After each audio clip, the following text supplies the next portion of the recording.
Numit taret ni chupna chathagada Nipanlak Suba State Level Aquarium Exhibition cum Flower Show ngasi DM University campus talaiba Manipur Science Aquarium da Science and Technology Minister Th Bishorjit na hodokre. Lenga ke Department of Science and Technology ki makada Manipur Science and Technology Council na sinduna pangthokliba exhibition asige saruk amoina relief camp talaiba inmate sing numit marigi oiba fabrication of aquarium and floricultural training workshop amasu pangthokke. Thoromaduda Science and Technology ki Director Homila Hongrei, Science and Technology Commissioner IAS MI School Meitei, Mastec ki Director L Nilaketan Thoromapu ina sarukya ke. Mafam aduda relief camp talaiba inmate sing na saba potlam kaya stalls hangduna miyam da uhan ki thoromadugi matang da wangang na duna Minister Th Bishorjit na phongdorakpada indigenous amadi local gyoiba potlam sing chaokhat-hanbana sina laibak asi chaokhatpa khakta natana lamdam asibu saktak pangamgani local gileiba nga sing asi hingnaba honaba khakta natana miyoi kaya amasu thabak piba ngamgadoribani.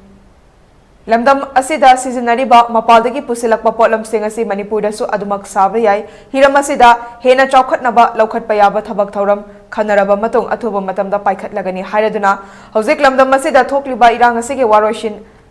lan oigadaba nate amaga nungshiraba matamda Manipur kanba ngamgani haiba wapong pongdokhe.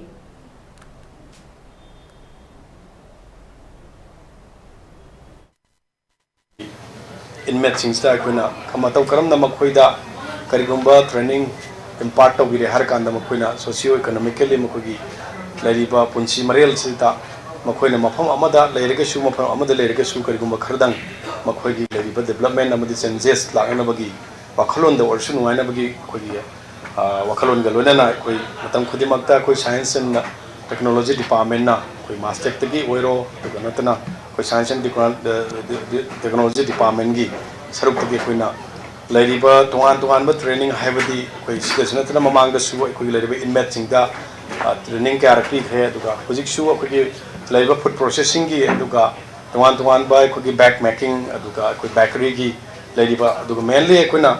focus PG haidana koi haina riba area na koi food processing da PC haidana